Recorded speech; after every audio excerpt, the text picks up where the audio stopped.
अनेक नामे घेऊ किती, तुका म्हणे काळा रिघ नाही निघती ज्वाळा. तुझ पापची नाही ऐसे, नाम घेता जवळी वसे. श्रीमंत श्री जगद्गुरु तुकोबाराय मानवाला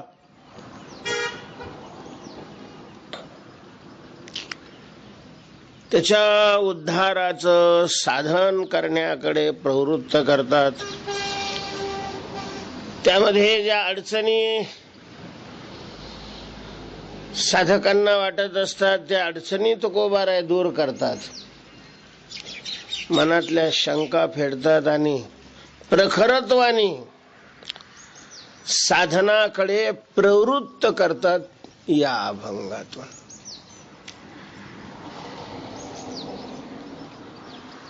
तुकोबारायांनी जे साधन समोर ठेवलेलं आहे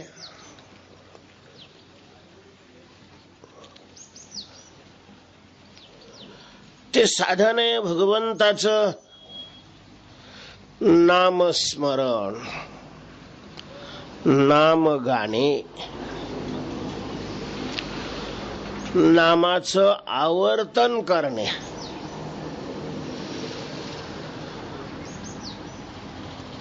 एकामागून एक अशा प्रकारचं सारखं नाम घेत राहणे.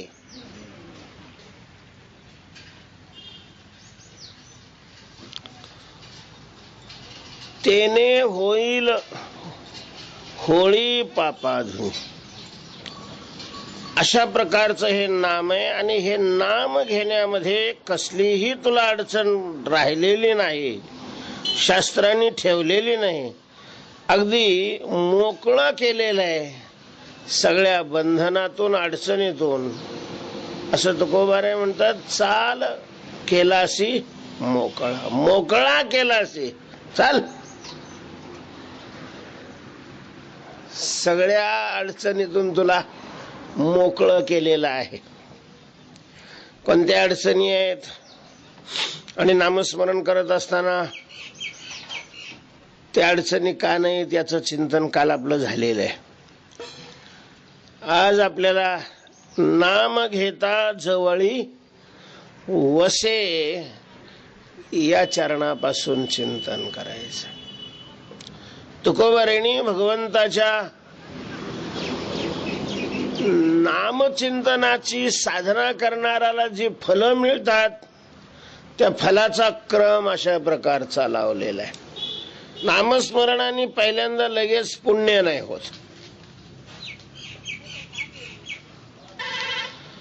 लगेच परिवर्तन होत नाही असं नाही, पण लगेच परिवर्तन होत नाही.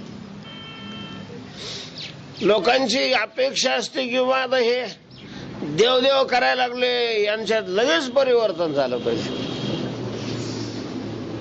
साधना करणाऱ्यावर हा अन्यायच समाज करतो. माणूस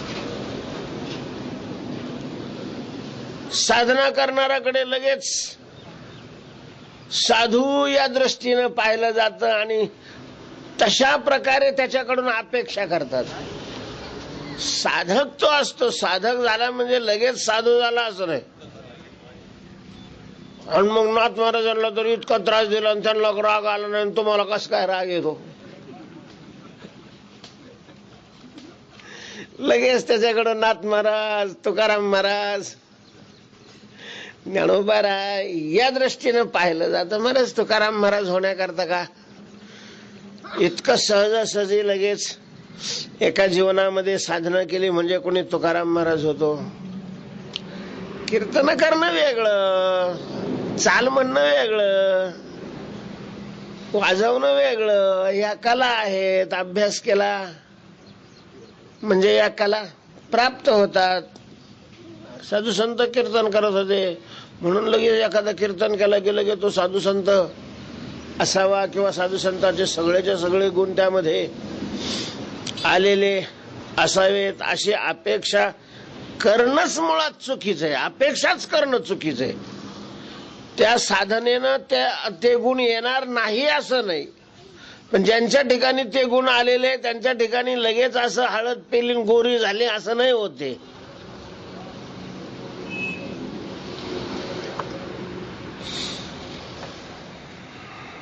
त्याला वेळ लागतो.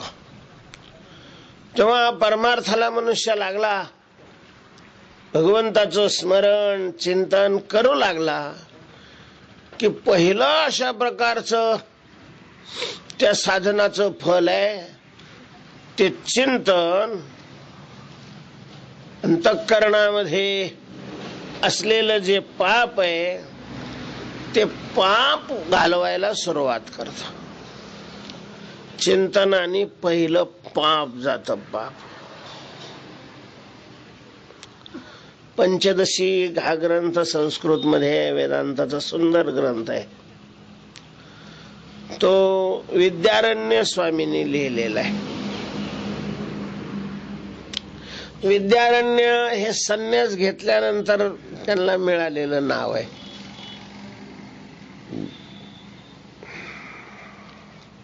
संन्यास घेण्याच्या अगोदर विद्वान होते, अध्ययन वगैरे केलेले विद्वान होते.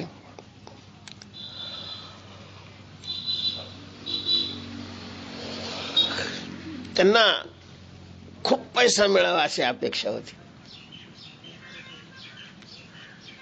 त्यांच्या अपेक्षेप्रमाणे त्यांना काही विद्वत्तेनं पैसा मिळत नव्हता.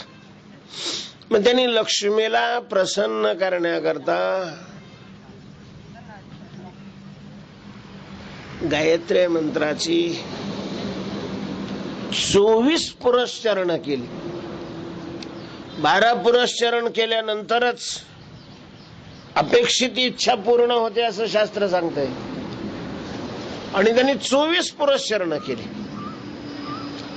पण तरीही त्यांना धन प्राप्ती काही झाली नाही. शेवट हताश झाले. मग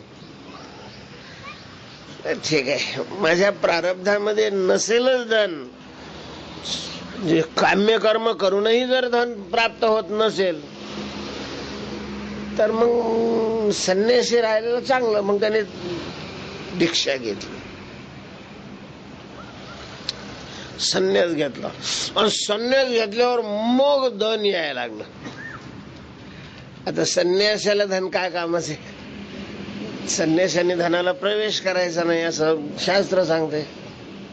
नाराज झाले ते. म्हणे आता कशाला आलीस मी तुझ्याकडं, तू माझ्याकडं? तुझ्या प्राप्तीकरता मी 24 पुरस्चरण केली, त्यावेळेला आली नाही आणि आता कशाला आली? लक्ष्मी प्रसन्न झाल्या आणि मग त्याला सांगितलं, तू केलेली पुरस्चरण ही फुकट गेलेली आहेत असं नाही, जरा तो मागं वळून पहा. मागं वळून त्यांनी पाहिलं तर पापाचे डोंगरच्या डोंगर असे जळताना त्यांना दिसले. पुरस्चरणाचं तुझ्या हे फळ आहे. तुझ्या संचितामध्ये हे पाप होतं आणि ते पाप जोपर्यंत नष्ट होत नव्हतं तोपर्यंत मी प्रसन्न असूनही तुझ्याकरता काही करू शकत नव्हते. म्हणजे नामस्मरणाने पहिल्यांदा पाप नष्ट होतं.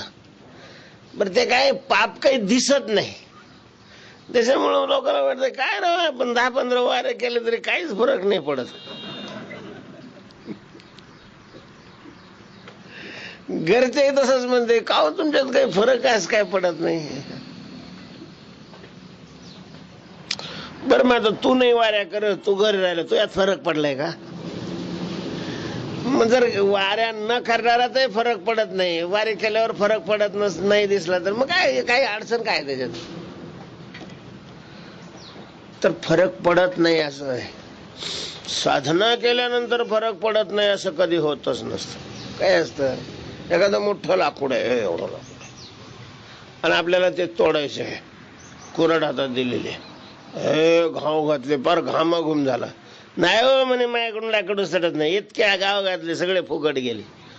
कारण लाकूड काही तुटलं नाही. लाकूड तुटलं नाही हे खरं आहे, पण म्हणून त्यांनी घातलेले घाव फुकट गेले हे खरं आहे का? त्या प्रत्येक घावाने त्याचं काम केलेलंच असतं. त्याला तोडण्याकरता अजून खूप घाव लागतात आणि तेवढे घाव घातल्याशिवाय त्याचे 2 तुकडे दिसणार नाही. पण याचा अर्थ घाव घातलेला तुकडाच झाला नाही असं म्हणणं हे निश्चितच मूर्खपणाचं ठरतं. तसं आपण ज्या वेळेला साधना करतो, नामस्मरण करतो, तर ते नामस्मरण त्याचं काम करतच. आणि पहिलं काम जर त्याचं काही असेल तर ते आपलं पाप दूर करतं, पाप नष्ट करतं. पाप नष्ट झाल्यानंतर मग पुण्य साचायला लागतं. आणि मग खूप पुण्य साचल्यानंतर त्याची फलं ही प्रत्यक्ष अशा प्रकारची दिसायला लागतात. तेव्हा तुकोबाराय म्हणतात की नामस्मरणाचं पहिलं फल आहे पाप नष्ट होणं. पाप गेलं पूर्ण की मग परमात्मा येतो. कारण अंधकार आणि प्रकाश यांचा जसा विरोध आहे तसं पाप आणि देव यांचा विरोध आहे. पापियाचे ठाई मोक्ष न वसे. ज्ञानोबाराय म्हणतात पापी माणसाच्या ठिकाणी मोक्ष नाही आहे. मोक्ष होण्याकरता म्हणजेच परमात्मा भेटण्याकरता पाप जावं लागतं. तर भगवंताच्या नामाने पाप तर नष्ट होतच होत. तुझं पापची नाही यायचे जर नामाची साधना केली. कशी केली? वेळोवेळा विठ्ठल बोल. पुन्हा पुन्हा पुन्हा पुन्हा पुन्हा पुन्हा सारखं अखंड अशा प्रकारचं विठ्ठल विठ्ठल विठ्ठल विठ्ठल विठ्ठल विठ्ठल विठ्ठल अशी जर विठ्ठलाची सारखी साधना केली पापच राहत नाही.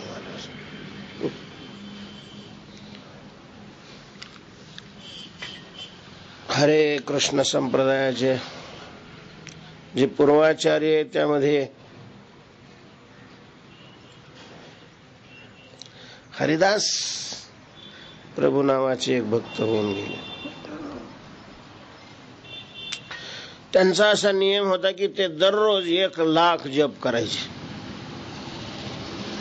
आणि 1,00,000 करायचे तर ते हरे कृष्ण कृष्ण कृष्ण हरे हरे हरे राम राम राम हरे हरे या मंत्राचा 1,00,000 जप करायचे. नुसतं राम राम राम राम राम राम किंवा विठ्ठल विठ्ठल विठ्ठल असं नाही. हा जो षोडशाक्षरी 16 मंत्र ज्याच्यामध्ये येतात अशा मंत्राचा ते जप करायचे. 1,00,000. आणि तो जप म्हणजे असा मनातल्या मनात नाही, कीर्तन रूपी जप करायचे. म्हणजे मोठ्याने म्हणायचे हरे राम राम राम हरे अशा प्रकारे. आणि दररोज 1,00,000 नियमच होता त्यांचा. तेवढं केल्याशिवाय जागेवरून उठत नसत. गंगेच्या काठावर एक झोपडी बांधलेली होती आणि त्या झोपडीमध्ये बसून अशा प्रकारची साधना करायची. मुसलमान याच्यामध्ये जन्माला आले होते, पण काय पूर्वीजन्मीचे संस्कार होते त्यांचे भक्तीचे. ते चैतन्य महाप्रभूच्या संप्रदायात त्यांनी दीक्षा घेतली, वैष्णव झाले आणि ते असे जप करायचे. या चैतन्य संप्रदायामध्ये जपाला फार महत्व दिलेले आहे. महाराज त्या संप्रदायाची ज्यांनी दीक्षा घेतलेली आहे त्याला तेवढा जप दिवसातून करावाच लागतो. मग तो संसारी असो वा साधू असो, ते नियमच घालून देतात, ती दीक्षा देतात. मग व्यापारी असला तरी तो बरोबर तेवढा वेळ काढून तेवढाच जप करतो. जप व्हायला पाहिजे. वारकऱ्यामध्ये जरा जपाची भावना कमी झालेली आहे, म्हणूनच बोंबलत फिरते, दलिंदर झाले सगळे. जप नाही करत, जप व्हायला पाहिजे. नुसतं कीर्तन असलं की थोबाड घेऊन समोर येते. काही कोणी देवाचं नाव घेत नाही, काही नाही. भगवंताचं नाम घेणं म्हणजे हे प्रत्यक्ष औषध खाणं आहे. नुसतं ऐकणं म्हणजे जाहिराती वाचणे. औषधाच्या जाहिराती वाचून नाही रोग जात. औषधाचं सेवन करावं लागतं, त्याला त्यावेळेला रोग जातो. आणि नाम जप हे औषधाचं काय आहे? सेवन आहे. हेच भवरोगाचे औषध. जन्म जरा तुठे व्याध अनेक काही नव्हे बाद. करील वद षडवर्गा सावळे रूपल्यावे डोळा. 6 चौ 18 मेळा पदर लागो ने खळा. नाम मंत्र माळा विष्णू सहस्र. सहस्र नामाच्या मंत्राच्या माळा सारख्या जपाव्या लागतात. तर ते हरे कृष्ण या मंत्राचा 1,00,000 वेळेला जप करायचे. त्यांची कीर्ती वाढायला लागली. काही विघ्न संतोषी माणसं असतात, त्यांनी एका वेश्येला पैसे दिले आणि सांगितलं एकांत्यात तरुण आहे तुझा आहे, त्याला भ्रष्ट कर, आम्ही तुला एवढे पैसे देऊ. ते म्हणजे माझ्या हातचा खेळ आहे. मग अशी नटून थटून तिथं जायची, जवळ जाऊन बसायची, थोडं बोलायचा प्रयत्न करायची. त्याने माझा जप झाल्याशिवाय काही तू बोलू नकोस, जप झाल्यावर तुला काय बोलायचं बोल. आधी सकाळी 8-9 वाजता जायची, 3-4 वाजेपर्यंत बसायची. महाराज यांचा जपच होत नसे. कंटाळून ती पुन्हा परत यायची. ते म्हणे बाबा पुन्हा येते, उद्या येते. मी ते म्हणे जाय. उद्या पुन्हा नवीन सुरुवात व्हायचं, कारण एक दिवसाचं आवर्तन झालं की दुसऱ्या दिवशी पहिल्यापासून 10-12 दिवस ती दररोज गेली. आणि महाराज तिच्यात परिवर्तन असं झालं का तीही त्या नामाचा जप करायला लागले, हरे कृष्ण कृष्ण कृष्ण हरे. तर नामचिंतनाने पहिल्यांदा पाप नष्ट होतो. आणि पाप नष्ट झाल्यानंतर मग काय, जसे दिव्याची त्या काचेचा काळोखा काजळी काढली की आतल्या प्रकाश आपोआपच त्याच्यातून बाहेर पडतो. परमात्मा आत आहे, सगळ्याच्या नामस्मरण करणाराचे आहे, न करणाराच्याही आहे. पण न करणाराची काजळी वाढलेली असल्यामुळं असूनही तो दिसत नाही, अनुभवाला येत नाही, प्रत्ययाला येत नाही. फक्त नामस्मरण केल्यानंतर त्याचा अनुभव यायला लागतो. अनुभव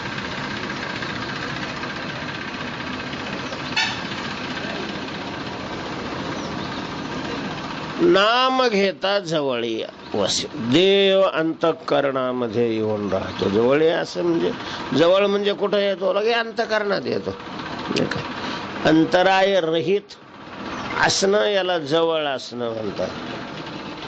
आणि परमात्मा जवळ राहतो. काय फायदा आहे हो म्हटले परमात्मा जवळ आला तर? परमात्मा जर जवळ असेल तर फायदा नाही, फायदे असतात महाराज. फायदे असतात. एकाने तुकाराम महाराजांना विचारलं, म्हणले कोणाचा जन्म सफल आहे हो? करोडो रुपये कमावणाराचा? तुकोबारांनी सांगितलं नाही. तुका म्हणे ज्याची संपदा एवढी सांगा ते कवडी गेली नाही, सत्तेच्या सर्वोच्च शिखरावर नाही. जन्म कोणाचा सफल आहे? म्हणले त्याचा जन्म सफल आहे की ज्यांनी दुःखाला मूलभूत कारण असणारे जन्म मरणाची ही परंपरा खंडित केलेली आहे, कर्म नष्ट केलेला आहे, संशयाचा छेद केलेला आहे, हृदय ग्रंथीचा भेद झालेला आहे. विद्यते हृदय ग्रंथी छिद्यन्ते सर्व संशयाः क्षीयन्ते चास्य कर्माणि तस्मिन् दृष्टे परावरे. मग कोणाच्या होतो हृदय ग्रंथीचा भेद? तर ज्याच्या हृदयामध्ये देव येऊन राहतो. साठविला हरी जिही हृदय मंदिरी, त्याची सरली येरझार. जिही हृदय मंदिरी हरी साठविला, ज्याने हृदयाचं मंदिर बनवलं आणि देवाला म्हणजे ज्याच्या अंतःकरणामध्ये देव येऊन राहिला. आणि नामस्मरणाने देव अंतःकरणात येऊन राहतो. एवोनी गोपाळ राहे तेथे, तो काय म्हणे, चित्त करावे निर्मळ. एवोनी गोपाळ. तर जन्म सफल होतो देव जवळ येऊन राहिला तर. बरंच भीतीच राहत नाही. जे तुकाराम महाराज भेटच नव्हते, कशालाच भीत नव्हते. कसं तुकाराम महाराजांचं अंतःकरण होतं काय माहिती, भीतच नव्हते महाराज तुकाराम. तर त्याचं कारण हे आहे की देव जवळ होतो. ज्याच्या जवळ देव असतो त्याला भीती नाही राहत. देव जवळ असला दुःख नाही राहत. दुःख ते कैसे नये स्वप्नासी, भुक्ती मुक्ती झाल्या का मारी दासी. का याचे वर्म तू आम्हापासी सुखे राहिलासी. तेव्हा देव जवळ असला तर दुःख नाही, देव जवळ असला भीती नाही, देव जवळ असला दैन्य नाही, जीवन सफल अशा प्रकारचा, चिंता राहत नाही. चिंता ते पळाली गोकुळाबाहेरी, का? देव जवळ आहे, देव जवळ आहे.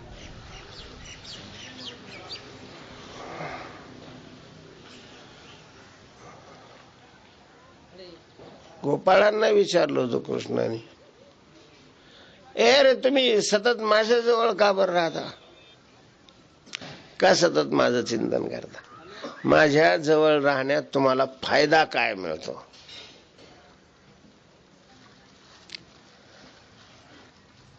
नाही देखील ते मिळे. त्याच्या पहिलं काय?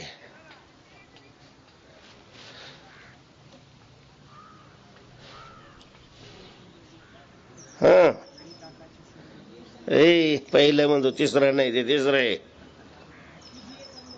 हा, तुझी संगती झाली अमुची निश्चिंती.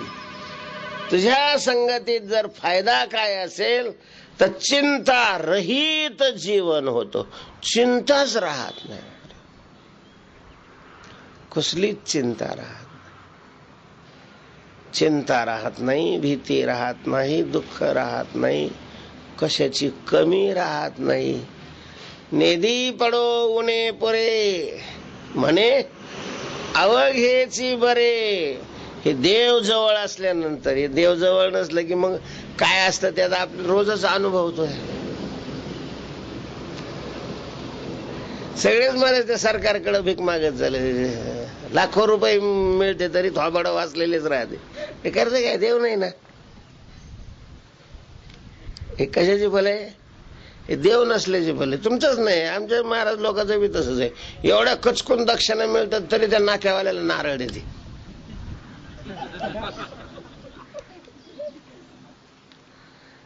हे देव जवळ नसण्याचे अशा प्रकारचे द्योतक आहेत, अवच्छेदक आहेत. तेव्हा देव जर जवळ असला तर काही कमी, म्हणजे चित्ताला काही कमी आहे असं वाटत नाही.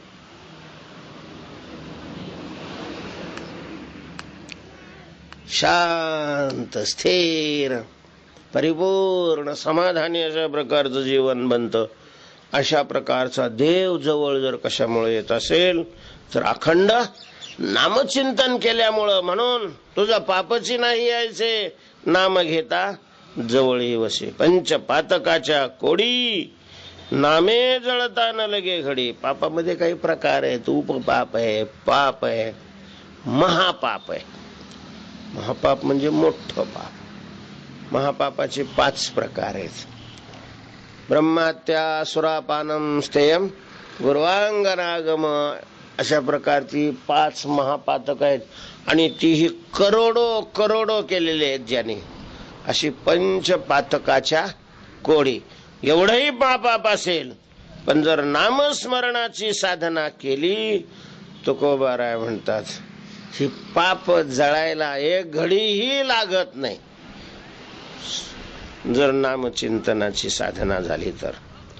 केली मागे नको राहो, तुझं जमाना आम्ही आहो. तुकोबाराय म्हणतात, जरी तू पाप केलेली असेल काही अडचण नाही, तर तुला त्याच्यामुळं मागं राहण्याची काही आवश्यकता नाही. तू साधना कर. तू साधना केली की तू आमच्या बरोबर येशील. याच्याकरता तुझी जमानत आम्ही घेतो ना. तू साधनेला लाग. एखाद्यानं गुन्हाही केला आणि त्याला अटक झाली की कुणी जर दुसऱ्या चांगल्या माणसाने जमानत घेतली तर त्याला काय करतात? सोडून देतात. पुन्हा केलं तर मग त्याला हा जबाबदार राहतो. तुकोबाराय म्हणतात, तुझा जमाना आम्ही आहो. आम्ही तुला काय आहे, जमाना अशा प्रकारचा आहे, काही अडचण नाहीये. तू नामस्मरणाला लाग. नामस्मरण अशा प्रकारचं कर, पण नामस्मरण कर. करी तुझशी करविती आणि नामे घेऊ किती.